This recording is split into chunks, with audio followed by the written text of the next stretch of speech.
napakahirap po ng posisyon namin eh. Ma'am, talaga mahirap ang pagkor, Oo. talaga mahirap ang Oo. but you're compensated well for a difficult job. Ganun po yun. Thank you, Minority Leader. For the record, I would like to recognize also, acknowledge the physical presence of Senator Coco Pimentel. Thank you for coming over. And also, we have here the opening statement of Senator Joel Villanueva. We'll just insert this into the records. And also, I would like to spread into the records that this humble representation is also in receipt of a letter coming from the Kagawad ng Katarungan, Department of Justice, duly signed by the Undersecretary Emeline Aglipay Villar, stating, among others, their stand on the legislative franchise of Isabong. So, Comsec, please insert this into the records. Yes, sir. Mr. Chairman, Go ahead, sir. Go ahead. Just to wrap up the issue with Pagcor, no, para matuloy na yung ibang mga issue natin gusto talakayin. When you say violations, na hindi na kailangan ng clearance or whatever, pag kami violations yung binigyan nyo ng lisensya, yun definitely pwede nyo i-suspend agad or Opo. pwede nyo May gradation po ng steps. Ano itong mga violations? Halimbawa po, nagpalaro sila ng minor. Pag nahuli po yan, bawat isang minor na laro, bawat laro, magbabayad sila ng 100,000. Pagkatapos po, pag ika-third violation, suspendido na po ang lisensya nila. Pag hindi sila nakapagbayad ng minimum na 75 million a month as minimum guaranteed fee to government, at yun po ay hindi nila nabayaran, nakukumpiska po yung kanilang cash performance fund na 75 million. Pag sa next month din po, hindi pa rin sila nakabayad, yun po, suspendido na ang license. Kaya po yung kaninang binanggit ninyo, yung Golden Buzzer, suspendido po ang license nila kasi hindi pa sila nakakabayad ng arrears nila sa Pagcor. At yung pa pong iba. Kung siguro po, kung na-prove, Ano po yung mga iba? Ano po yung mga yun po yung mga importante. Yun po ang, but can you submit to us a copy of para madali yes na lang? sir, we'll give A copy you of the violations that will allow you to suspend Opo. any license issued. Ano yung mga violation na? Pwede po namin i-submit ngayon. Sige, please. Kung mahaba-haba yan, i-submit mo na lang. Kung Opo. may Pwede silang, po basahin nyo. pwedeng ibigay. The page, the Senate page for the committee. Thank you. Thank you, sir. Thank you, ma'am. From here, I understand Mr. Atong Ang, sir, is requesting for an executive session from us. So, doon tayo mabaya sa lounge with Mr. Atong Ang, but you deliver. For Pagcor, before we leave Pagcor, Mr. Chairman, can I ask questions? Yeah, you have the floor. Ma'am. Then I have an opinion about the executive session later. Medyo alanganin ako doon. Pwede ako salita muna? Executive session with Mr. Ang. Well, anyway. Well, just to be clear, Senator Coco Pimentel, the executive session that was being requested by Mr. Atong Ang is for him to give, sabi niya may bibigay daw siya ng mga useful information for this committee na hindi pwede niyang ilabas sa publiko. So that is why I am inclined to grant. Anyway, tayo naman lahat, wala mang milagro na mangyayari doon dahil tayong lahat naman physically present will be invited. Kasama ka. Anyway, I'll just ask Pagcor. Your Honor, pwede po. Wala ka pa. You have the floor. You have the floor. Yes, thank you, Mr. Ano, pwede po magsalita na? May, I will recognize you. Senator Yes, Coco Pimentel. Kay Chairperson na Domingo, yung pong mga lack of CCTVs, mga ganon, failure to cooperate with the law enforcement investigation, you cannot cite this as justifiable reasons under the license contract to suspend their operations. Yun po kasing opinion na nakuha namin, dinichotomize po ang sabong sa isabong. Pag po yung sabong, kung saan nangyayari ang laro, ang responsibilidad po niyan ay ang local government unit at saka po yung operator at owner ng cockpit. Sinabi po precisely to respect that.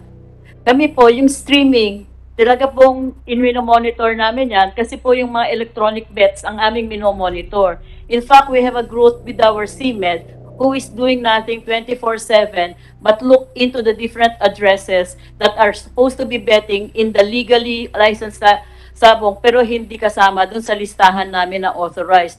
Yung po, periodically, like just a few days ago, we reported about 100 illegally operating e-sabong websites and addresses. Binibigay po namin yun sa DICT para po i-block nila at hindi makapagtaya. Sige. Yun po ang trabaho. Ma'am, the lawyers of PAGCOR cannot find a provision in the license contract which will justify the suspension of the operations of the e-sabong licenses because of this issue na 30, dati 31, 34 na ngayon ang Opo. disappeared who may all be dead. So wala, all your lawyers cannot find Ito a po, general statement there or any provision there which you can use. katulad po ng sinabi namin kanina, kung ano po ang magiging feedback mula po sa Malacanang at sa pag-uusap ko mamaya kay Executive Secretary, meron na po kaming different scenarios. Pag sinabi po sabi na huwag i-suspend, paano ang gagawin namin? Pero pag sinabi na suspend, kailangan din po namin na magkaroon ng kahit na paanong protection naman against lawsuits and against COA assessment. Kaya po ang sinabi namin, isa-isa namin... What is this COA, ma'am? Ano ba to? The COA is forcing you to earn 75 million a month from all of these licenses? From each. And from each. And then if you suspend and then there is no cash inflow of 75, the COA will blame you kahit buhay ang because you're doing this for 34 lives. Opo, loss of revenues. Ganyan din po ang nangyari sa Bureau of Immigration eh. Kasi po sinabihan sila ng presidente noon na bawasan ng singil sa iCard. Yun pong binawas nila hanggang ngayon charge sa kanila. Yeah. Your Honor, Okay, ma'am, sige, as the regulator, actually you're the regulator of e-sabong, ano? When you heard about this news, nag-umpisa na, I think nag-umpisa to 5, 7, 12, gano'n. Did you, as the regulator, even lift a finger to ask about what is happening? Yes, we said, Sige, can you prove to us what you did? bakit hindi nanghuhuli ang pulis? Bakit nagkakaganito? Eh may mga ginagawa na palang meron na palang CCTV. At Sino pong sinulatan ninyo o sino tinanong ninyo? Kasi nga po, Did you even write to each of the 7 licensees asking them, are you involved in this? Do you have anything to do with this? no, You did not write them. You did not call them. Did you not talk to them? because we did not presume them to have anything to do with it. Yun na nga, but the news reports also place the venue of the abduction or of the disappearances or the origin of the disappearances. Sana as regulator, you're paid 75 million regulation fee to regulate. Di ba? Ganun po meaning nun, di ba? When there's a license fee, binibigay yan. Ibig sabihin nun, gastos yan for the regulation by the licensor of the licensee. Pwede kayo nagpapunta ng mga tao doon. 75 million yung budget nyo for each licensee to regulate them. Yung pong 75 million, 70% po yun goes directly to the national government because of mandatory contributions enacted by Congress. Okay, so 30%. Magkano yun? 22.5 million. Lumabas po yata itong mga ganitong abductions at kidnappings late last year. At sinasabi ko nga, bakit ang nangyayari dito? Allegations yan. At marami rin po kaming tinanong kung ano nangyayari dito. Ang sabi, culture yan ng sabong eh. Kahit daw dun sa, hindi ko po alam ang sabong eh. Kahit daw doon sa mga local na sabong, pag may nanghuling ng bidadaya, talaga daw pong pinaparusahan ng mga sabongero. Ang inisip naman po namin, ang iniisip ko po, kung bigla na lang ako magtanong, baka naman sabihin ng licensees, bakit pati ikaw akala mo kami gumagawa nito? Napakahirap po ng posisyon namin eh. Ma'am, talaga mahirap ang PAGCOR, Oo. Talaga mahirap ang Oo. but you're compensated well for a difficult job. Ganun po yun. Diba?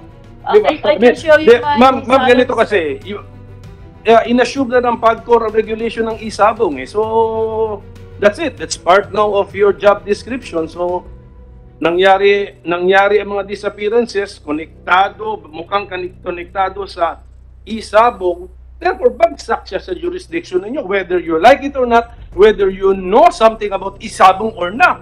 Therefore, you ask your people, how many employees, how many staff do you have? Mag-meeting kayo, what is this isabong? Anong kultura rito? So, ganun sana. Ganun sana. Kung ako nasa sa inyo as the regulator. Pero, that's what I need to know. When you heard about this news, what actions did you take as the regulator? Which you can prove that you took. When we heard about this, I think this was November or December that it came to a point. We actually said, bakit nangyayari to? Hindi ba nahuhuli? Doon pala sa sabungan mismo na jurisdiction ng may-ari at ng nangyayari ang abduction. Meron na palang lead, meron na palang CCTV, meron na palang nagrereklamo. Wala po kasi nagreklamo sa amin na sinabi sa amin na merong guilty sa mga licensees namin eh. Kung meron sana nagreklamo, papa-investiga rin namin to the best of our ability. O kaya sasabihan namin ng NBI, who usually helps us in these kinds of investigation.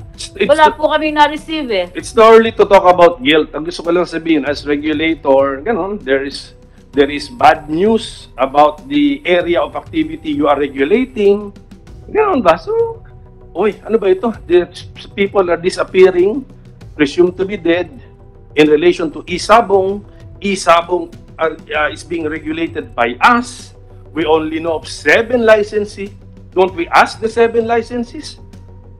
Give us information about this because we are your regulator. Ganun lang sana. Pero if you did not take these steps, okay na lang po yun. History na yan eh. Past is past eh. But at any rate, you can still take those steps. And so that, we have, meron tayong mga one government approach. Ito, 34 people disappearing. Ayaw natin ng one government approach. Magtulungan po tayong lahat. 34 lives.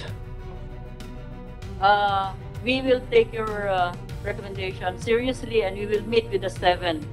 Although 6 na lang po ngayon kasi wala na yung golden buzzer. Mr. Chairman, thank you. Thank you, Senator Pimentel. Senator Tolentino, you have the floor. I'd like to address this to PAGCOR chairman or perhaps the Office of the Solicitor General is here. They can weigh in. I see with my reading glasses the presence of the Undersecretary of Justice. You can also weigh in. Ang tanong ko po ganito.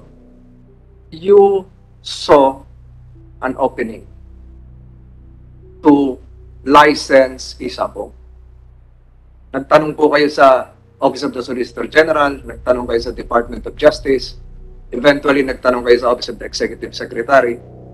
Being a former lawmaker yourself, bakit hindi po kayo nagtanong sa Kongreso, sa Senado, kung ano yung dapat gawin? Pinabasa ko po uli, kagaya nung sinabi ko nung nakaraang hearing, nahilo na ako sa kababasa dito sa Republic Act 9487. Ito po yung written text.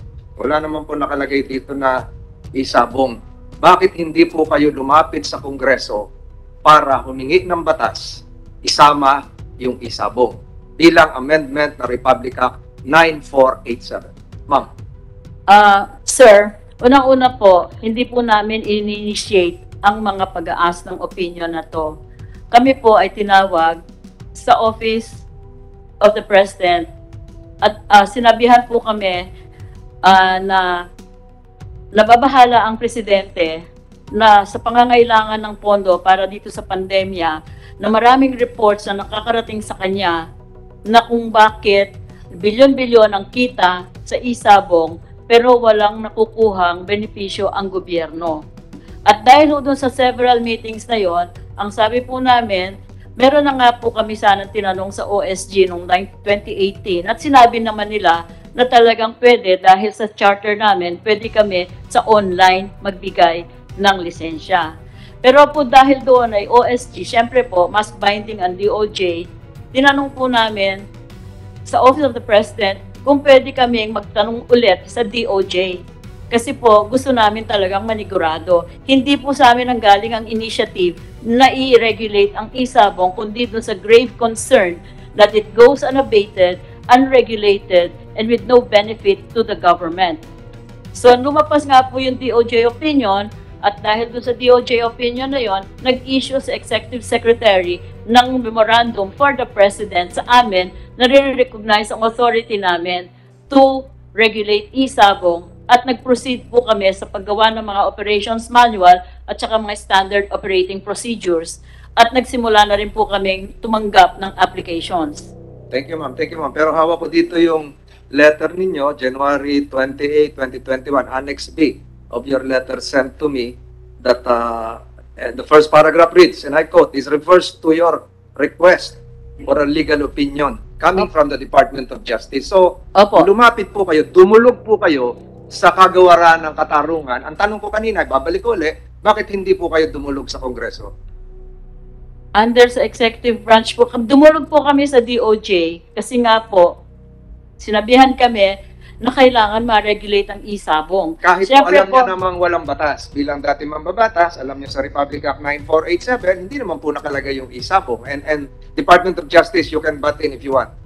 Hindi ko maintindihan din sa Department of Justice saan nyo hinagilap itong inyong interpretation na kahit walang batas, isinalaksak niyo doon na pwede kayong maglagay ng isabong, pwedeng magkaroon ng isabong. Mr. President, Mr. Chairman, siguro po at the end of these hearings, investigation, tatlo po yung maliwanag dito na nakikita ko, bukod doon sa mga nawawalang mga kababayan natin. Unang-una, meron bang karapatan ang PAGCOR na mag-issue ng lisensya? Wala po sa batas. Ang isabong po ba ay nakalagay sa permissible forms of gambling? Wala po sa batas. Ang PAGCOR po ba ay allowed mag-share bilang parang rider na nakalagay doon sa Supreme Court case ng Jaworski versus PAGCOR, nakalagay din po doon sa Del Mar versus PAGCOR, nakalagay din po doon sa Fontana case ng parang rider. Wala po yan sa batas. So yun po yung magiging maliwanag dito na gusto kong maliwanagan sa Department of Justice. Ini-excuse ko na kayo, ma'am, kahit yung legal team nyo. Department of Justice, saan nyo po nakuha itong authority for you to have an interpretation that isabong is can be part of the functions of PAGCOR, can be regulated, can be declared as legal, even if there is no legal basis. And I refer this to you, I have read your record, Attorney Orta, and I refer this to you. Basic in your law school. Our law is a written law. Kung ano yung nakalagay sa batas, yun yung batas. Pag hindi nakalagay sa batas, it is not written. Our law is a democratically adopted law. Pinasa ng Kongreso, na-approve sa mga committee, at hindi po ginagawa ito ng kagawaran ng katarungan. Ang ating pong batas ay pinapasa sa Kongreso.